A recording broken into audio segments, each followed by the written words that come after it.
paz do Senhor, meus irmãos. Vamos dar início então à nossa aula, nossa segunda parte da aula 8.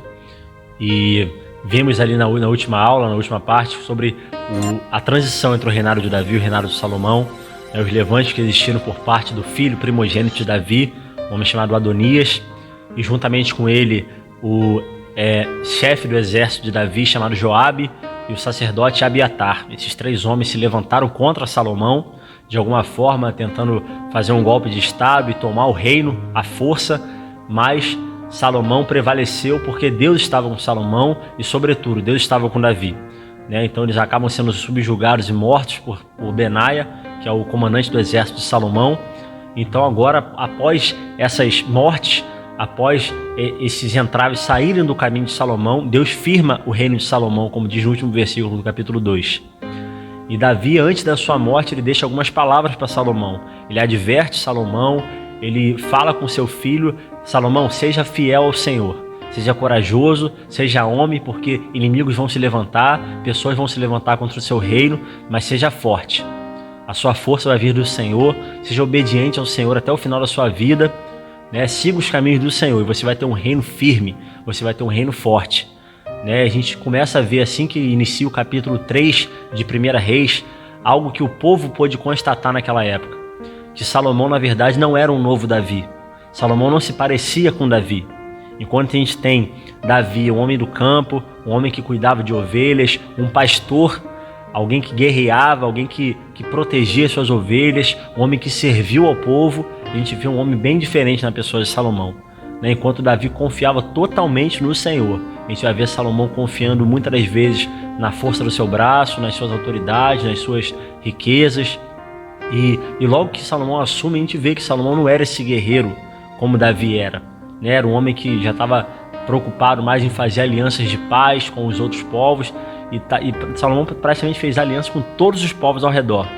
Todos aqueles reis e governantes que tinham filhas na idade de se casar, Salomão tomou por mulher, e dessa forma, isso era uma forma de fazer aliança com povos do Oriente Antigo, O governante, se ele tomasse a filha daquele outro governante, ele fazia uma aliança com aquele povo. E é por isso, o nome Salomão significa homem de paz. E no reino de Salomão, que durou 40 anos, foi um reino sem guerras. Enquanto o reino de Davi foi guerra do início ao fim, o reino de Salomão não teve guerras. Foi um reino de paz. E essa paz teve um preço. Da mesma forma que Davi guerreou e ganhou essas guerras por orientação do Senhor, ele obteve paz no seu reino, subjugando os povos ao redor. Salomão também teve paz, só que talvez por motivos errados, porque ele faz aliança com os povos ao redor. E essas alianças são fruto de casamentos. E lembra o que Deuteronômio fala para o rei não ajuntar muitas mulheres? E Salomão ele junta 700 esposas e 300 concubinas, ou seja, 1000 mulheres no seu harém. E o harém de um rei no Oriente Antigo simbolizava poder para aquele rei. Então Salomão ele toma muitas mulheres e faz uma aliança com aquelas mulheres. E a partir disso ele consegue paz e subjugar aqueles povos ao redor. Mas na verdade isso foi uma pedra de tropeço para Salomão, porque esse mesmo artifício que ele usou para fazer alianças de paz vai trazer uma grande tormenta para o reino dele. Mas Salomão também nos deixa, ainda que tenha tido essas escolhas talvez erradas, ele também nos deixa um legado importante, que são 3 livros escritos por Salomão no Velho Testamento. É o livro de Provérbios, o livro de Eclesiastes e o livro de Cantares de Salomão. E ainda 2 salmos muito importantes, que é o Salmo 72 e o Salmo 127.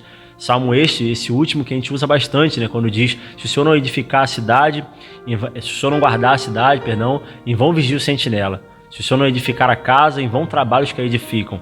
E por mais que ele tivesse muitas riquezas, muita glória, um grande esplendor, ele sabia que a verdadeira paz e a verdadeira glória do seu reinado não dependia de homens, mas dependia do próprio Senhor. Mas talvez essa constatação ele tenha tido depois de ter se frustrado de alguma forma, entendido no final ali que Deus é quem realmente era aquele responsável pela glória do seu reino.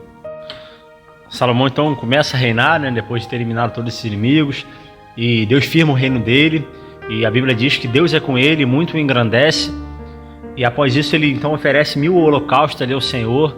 Ele sobe até o alto de Gibeon, que é onde estava o altar do sacrifício, foi levado para lá.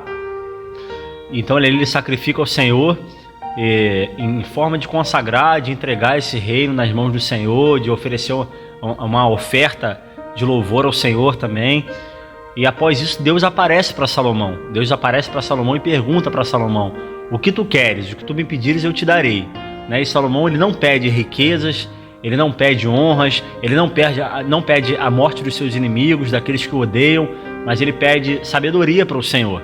Ele fala: visto que tu deste um reino grande na mão do meu pai Davi, firmaste o reino dele, ele tem um grande exército, peço que o Senhor me dê sabedoria e conhecimento para que eu possa gerir esse reino e assim eu possa comandar ali o teu reino. E Deus se agrada dessa palavra de Salomão, e fala para Salomão: visto que você não me pediu nem riquezas, nem honras, nem a morte daqueles que te odeiam, nem prolongamento dos seus dias de vida, mas pediste sabedoria para gerir o meu povo. Por conta disso eu te darei sabedoria, te darei conhecimento e também te darei riquezas e vou te exaltar sobre as nações. Vou te dar um reino tão grande e tanta sabedoria como nunca houve nenhum rei e nunca haverá. E de fato, Salomão se tornou um referencial do que é a glória de um reino, do que é a majestade de um reino, do que é o esplendor de um reino. Aquela frase que a gente ouve muito, nem Salomão em toda a sua glória, que os evangelhos vão dizer e a gente muito ouve hoje. E ele se tornou realmente uma referência mundial na época dele. Pessoas vinham de todos os lugares para se consultar com Salomão. Ele se tornou alguém muito importante. Ele fez vários provérbios, cânticos. Ele fez alguns estudos na área de arquitetura, de zoologia. Ele tem muitas coisas que foi feito por Salomão, tamanha era a sua sabedoria e a sua inteligência. Então realmente Deus abençoou esse homem, Deus realmente deu uma porção dele para esse homem e muito exaltou sobre as outras nações. E Salomão atingiu uma grandeza no seu reino ao ponto dele acabar subjugando as nações ao redor, E um dos artifícios que ele usou para isso, além das alianças que ele fazia com as filhas dos reis ali, além disso ele tributava, ele colocava impostos, na verdade, para a passagem do território de Israel. Porque para sair ali da Fenícia em direção ao Egito, sair do Egito em direção à Síria, deveria se cortar o território de Israel. Então toda vez que alguém sair, passar pelo território de Israel e voltar pelo território de Israel, aquele rei, aquela caravana que passava por ali, ela deveria pagar um imposto. E dessa forma ele foi angariando muitos recursos. Ele angariou muito dinheiro daqueles povos, porque todo mundo que passava pelo território de Israel, e Israel se colocava no meio desses povos. Então toda vez que tivesse que passar, ia ter que passar realmente pelo território de Israel. Ele conseguiu um tributo, ele conseguiu um imposto. E ele também, de alguma forma, colocou o seu povo para trabalhar muito. Colocou um jugo muito pesado sobre o seu povo. Ainda que ele não tivesse escravizado nenhum israelita, ele colocou trabalhos muito pesados nas mãos dos israelitas.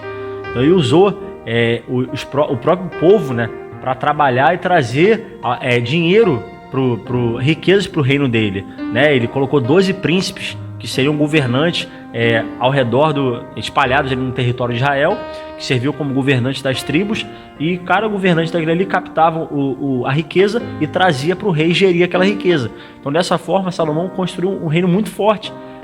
A gente vê na pessoa de Davi servindo o povo o tempo todo, e na pessoa de Salomão a gente já vê talvez um rei subjugando o povo o tempo todo.